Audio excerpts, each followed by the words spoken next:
The test is in 4 parts: Part 1, Part 2, Part 3, and Part 4. Now look at Part 1. Part 1. You will hear a man called Ken talking on the phone to a friend called Liz about holiday accommodation. First, you have some time to look at questions 1 to 6.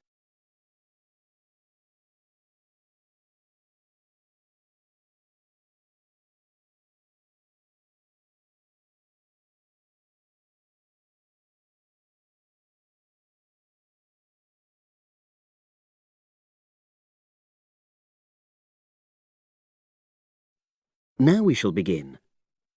You should answer the questions as you listen because you will not hear the recording a second time. Listen carefully and answer questions 1 to 6.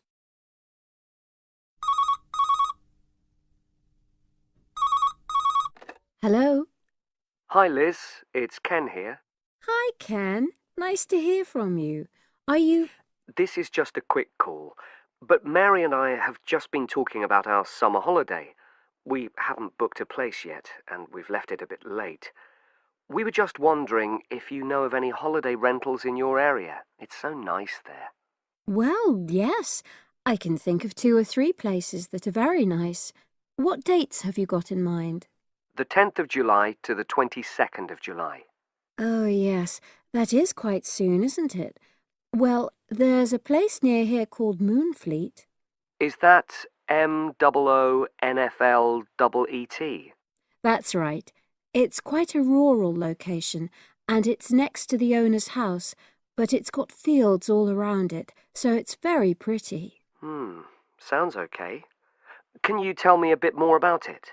Well, it's an annex to the owner's house, and it's an apartment with 2 bedrooms and an open-plan living area. Well, I like the sound of it. Is there anything we might not like about it? Well, it's quite a distance from the nearest shops, that's all. Okay. And... well, I'll tell Mary, but I don't think she'd mind that. Do you know how you book it? You have to book on the internet. There's a web address. It's www.summerhouses. One word? Yes, then .com. You'll be able to look at a photograph on that. Okay. And what about the others? Where are they? The second one I'm thinking of is called Kingfisher, and that's even more rural. It's a really beautiful location, in fact. It's by the river, and it's got nice views. It overlooks woodland on the other side. Is that an apartment? No, it's a 3-bedroomed house, and that's got a dining room as well as a separate living room and a kitchen. But I expect it's more expensive. You'll have to check the prices. It's probably a bit bigger than we need, but our nephew might be joining us. We're not sure yet. How do you book Kingfisher? You have to phone the owner directly. Shall I give you the number? I've got it here in my phone book. It's 01752 669 218. Right. Before you hear the rest of the conversation, you have some time to look at questions 7 to 10.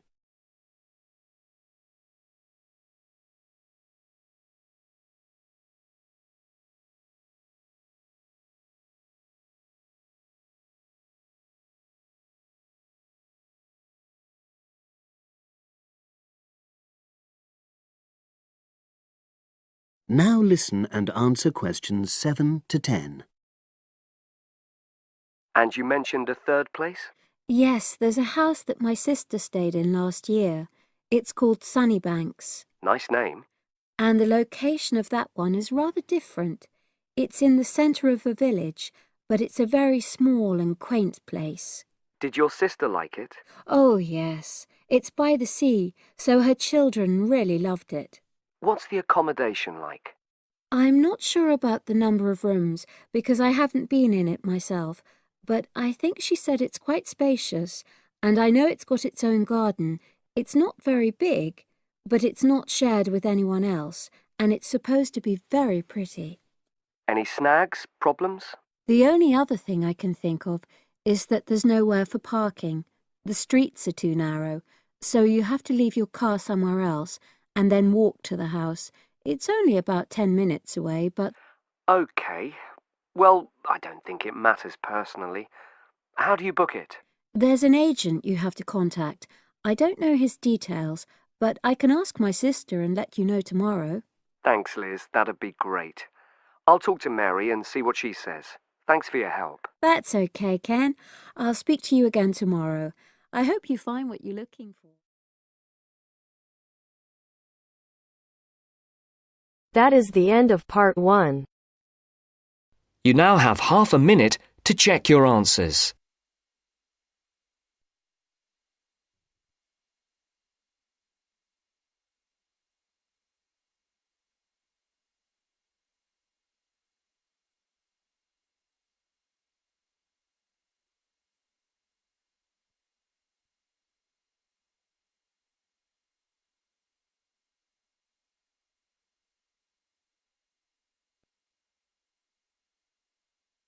Now turns to part 2. Part 2. Zoe goes to talk to her academic advisor. First, look at questions 11 to 14.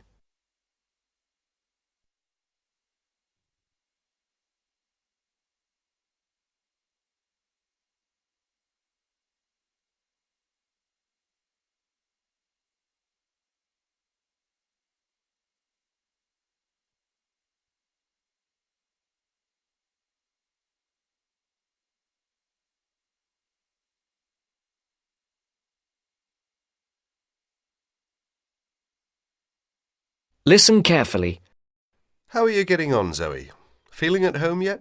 Well, more or less. There are still some things I need to buy, and I haven't found my way to all the facilities yet, but I really love the campus, and I've already made a few friends.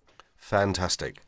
Now let's see what we can do to get your studies off to the right start too. You're on the foundation course, so you can take up to 8 modules. What we advise is that you take 4 modules in the first semester and, assuming everything goes well, 4 in the second. Have you decided which you want to take in this semester? I haven't made my mind up yet. I can't decide whether to take Principles of Marketing or Introduction to International Trade. Well, that depends on your career goal. You're planning to work in the biotechnology sector, aren't you? Well, that's my present thinking, but I guess I might change my mind. Right, well, marketing is a broad general subject that you will find really useful in a number of careers. International trade, on the other hand, is more specific. That's fine if you're sure it's the sort of work you want to do. A lot of students start off thinking about that option because it seems glamorous, but marketing can also be an exciting career, and there's a wide choice of jobs. Maybe you ought to wait until your career ideas are a bit more definite before you go down that road. Yes, I see. I could take International Trade next year, couldn't I? Sure. You could do international finance as well. So, in your first semester, you've got Principles of Marketing, Introduction to Economics, Banking and Finance, and let's see, Principles of Financial Accounting. How do you feel about that as a package? It's okay, I think. Before the broadcast continues, look at questions 15 to 20.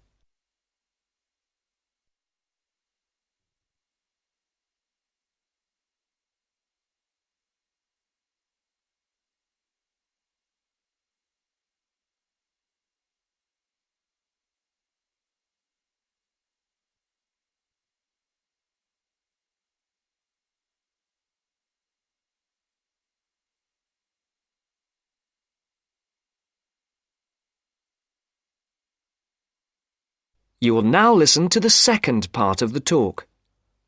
But I'm a bit worried about the maths. There'll be some statistics to do, won't there? Basic statistics, yes, but nothing more difficult than your last year of school maths. I know, but our maths syllabus was a bit old-fashioned. Mostly algebra, geometry, trigonometry and stuff, hardly any stats. Right, well, it sounds as if you could do with the maths brush-up course.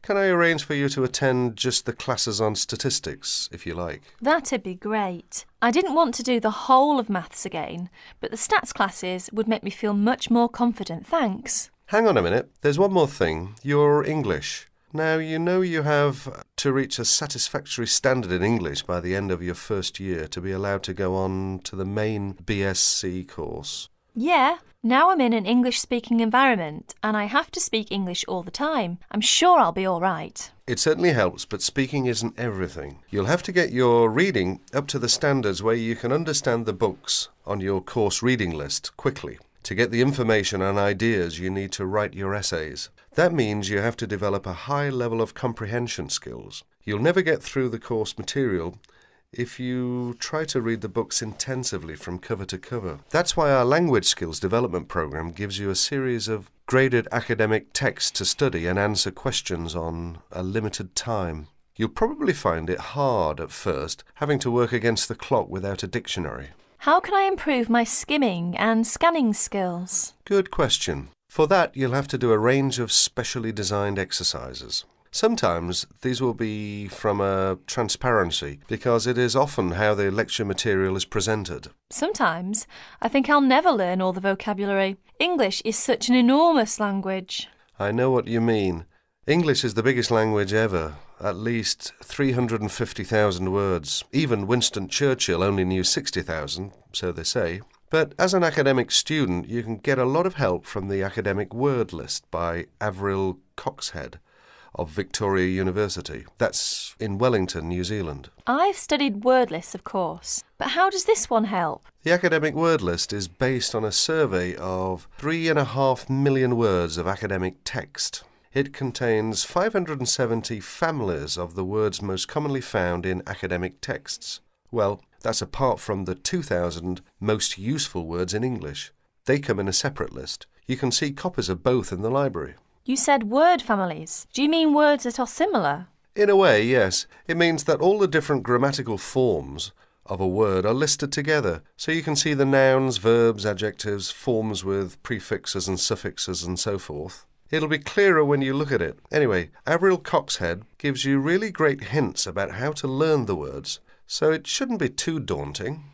The trouble is, I tend to forget the words I learn. Well, there are two ways you can tackle that. First, always try to learn the words in a context. Either learn a whole sentence using a word, or learn a phrase that the word typically comes in. We call phrases like that collocations. That's a new one on me. Collocations. I'd better make a note of it. You do that. You can find collocations in most modern dictionaries. Anyway, as I was saying, there's a second study aid I recommend for vocabulary learning. When you get an assignment, take a sheet of paper and write 4 headings. Words I can use, words I can recognise but can't use, words I'm not sure of, words I don't know. Don't bother with the simple words, of course. Then go back after 2 weeks and look at the list again. Can you move any of the words into a better column? That is the end of part 2. You now have half a minute to check your answers.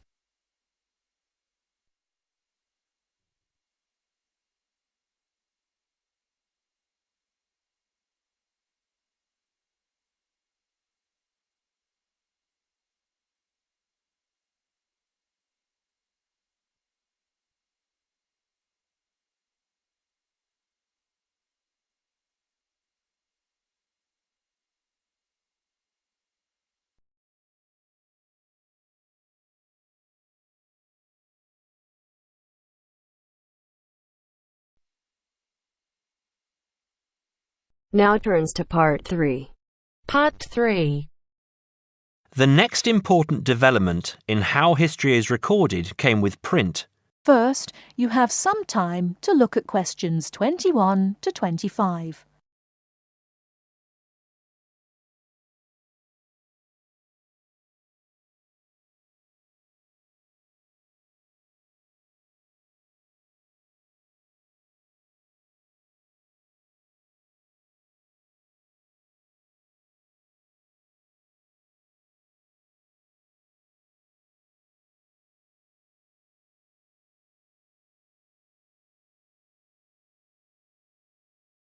Now listen carefully and answer questions 21 to 25.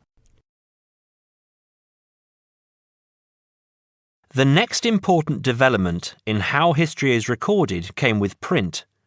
In the 8th century, the Chinese invented paper and woodblock printing. Remember that up to this time, very few people could read and write, and so only a very small number of people could understand written history. Suddenly, many books appeared, and many more people learnt to read.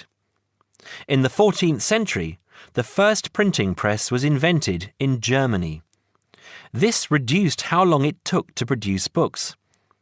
The new printing technique quickly spread to other parts of the world. More books appeared, and even more people learnt to read. The first printed newspaper appeared in 1605, and the first daily newspaper in 1702. Now, people could read news stories soon after the event happened, and every event was recorded and stored. The problem with newspaper history is that newspaper reporters could tell the stories they wanted to tell, and not necessarily the truth. Photography was the next important development. We generally agree that photography was born in 1839. Some of the earliest photographs that the public saw were images of the American Civil War. Before you hear the rest of the talk, you have some time to look at questions 26 to 30.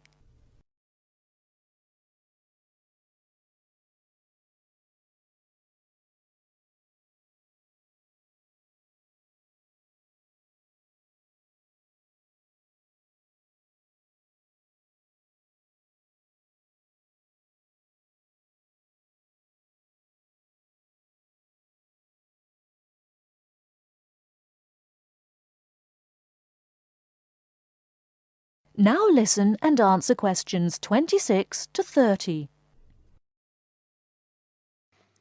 People were shocked by the photographs of dead soldiers, and for the first time saw the reality of war. By 1850, photographs appeared regularly in newspapers, and people now expected the truth. At the end of the 19th century came the first motion picture camera. Soon, history was being recorded as moving images. In the 1930s, television brought moving images into people's homes. More and more people saw history as it happened, and more history was recorded. Today, of course, we expect that every event in the world is recorded. Satellite TV and the Internet allow people to watch any event, anywhere in the world, as it happens. It doesn't matter if the TV cameras are not there. People carry around mobile phones and can record any incident and then share it online. Families have their own video cameras and record their own history. Children now grow up watching their parents and grandparents on film. I'm sure you'll agree that the transition from storytelling to what we have today has been dramatic, and I hope that... That is the end of part 3. You now have half a minute to check your answers.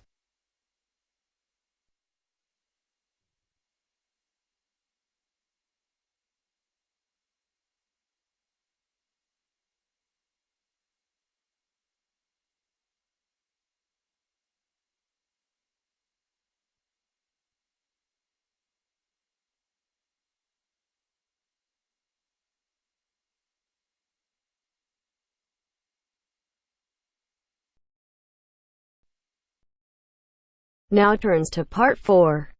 Part 4. You will hear a talk about the pitfalls and pleasures of being a postgraduate student. Look at questions 32 to 37.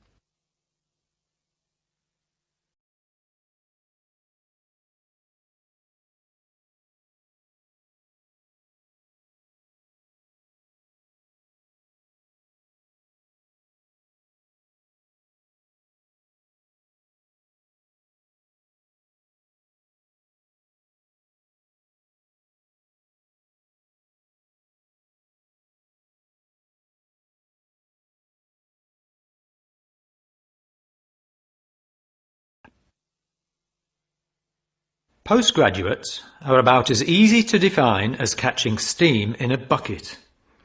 Courses can be vocational, for training, as research, as a preparation for research, or a combination of these. Also, you can choose between full-time and part-time. Increasingly, the approach to postgraduate study is becoming modular. The vast majority of postgraduates are doing short, taught courses, many of which provide specific vocational training. Indeed, there has been a 400% increase in postgraduate numbers in Britain over the past 20 years. Current figures stand at just under 400,000. People undertake postgraduate study for many reasons. These may be academic, intellectual challenge, development of knowledge; vocational, training for a specific career goal; or only vague, drifting into further study. It is essential that you determine the reasons you want to become a postgraduate. If you have clear goals and reasons for studying, this will enhance your learning experience and help you to remain focused and motivated throughout your course. Where you study should be based on much more than the course you want to do. For some courses, you're likely to be there for several years, and it is important that you are happy living there. Check also what type of accommodation is available and whether the institution provides any housing specifically for postgraduates. Choosing an institution and department is a difficult process. To determine quality, do not rely on the reputation of an institution, but find out what the ratings are from the most recent assessment exercises. Find out about the staff, their reputation, competence, enthusiasm, and friendliness. Visit the department if possible and talk to existing postgraduates about their experience, satisfaction, comments and complaints. Be very careful to check how they feel about their supervisors. Also, check what facilities are available, both at an institutional level, for example libraries, laboratory and computing facilities, and in the department, for example study room, desk, photocopying, secretarial support, etc. Everyone will have their own priorities here. I am always anxious to check the computer support available and regard it as slightly more important than library access. Your working environment and the support available to you plays an essential part in making your work as a postgraduate a positive experience. Life as a postgraduate can be very different to your other experiences of education. Things that can distinguish your experience are the level of study, independence of working, intensity of the course, the demands on your time, and often the fact that you're older than the majority of students. These factors can contribute to making you feel isolated. However, there are several ways you can make sure that this is either short-lived or does not happen at all. Many student unions have postgraduate societies that organise social events and may also provide representation for postgraduates to both the student union and the institution. Departments can also help to create a sense of identity and community, and often have discussion groups available. Don't be afraid to talk to staff about any difficulties you might be having. Of course, universities provide counselling services, but we have found that the best advice comes from talking to other postgraduates who may have faced similar difficulties. Look at questions 38 to 40.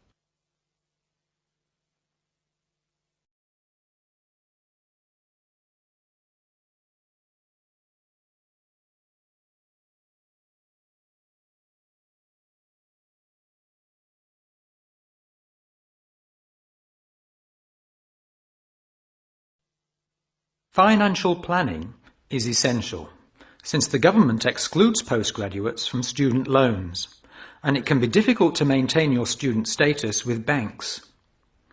This has implications for free banking and overdraft facilities. Do not underestimate your living costs, including food, accommodation and travel. And be careful not to budget for everything except a social life. Funding a course is one of the most challenging things people face when considering postgraduate study. Most postgraduate students finance themselves. They pay often very large fees to the institution and receive no maintenance income to support their study. Make sure you know exactly what your costs will be. Institutions often hide extra fees, like laboratory costs, behind the headline fee rate advertised. Funding can come from various sources: research councils, charities, trust funds, institutional scholarships, local education authorities, and professional bodies and organisations all offer various levels of funding. As I said before, the government excludes postgraduates from student loans, so it is essential you look to other sources. Career development loans are available from high street banks. The best advice on funding is to be proactive, persistent and patient. The postgraduate community in Britain is multinational, has a wide range of experience of life and work, and an exciting mix of goals, both career and academic. Being a postgraduate student should be a productive and fulfilling thing to do, and you will become part of a diverse and motivated social group. That is the end of part 4. You now have half a minute to check your answers.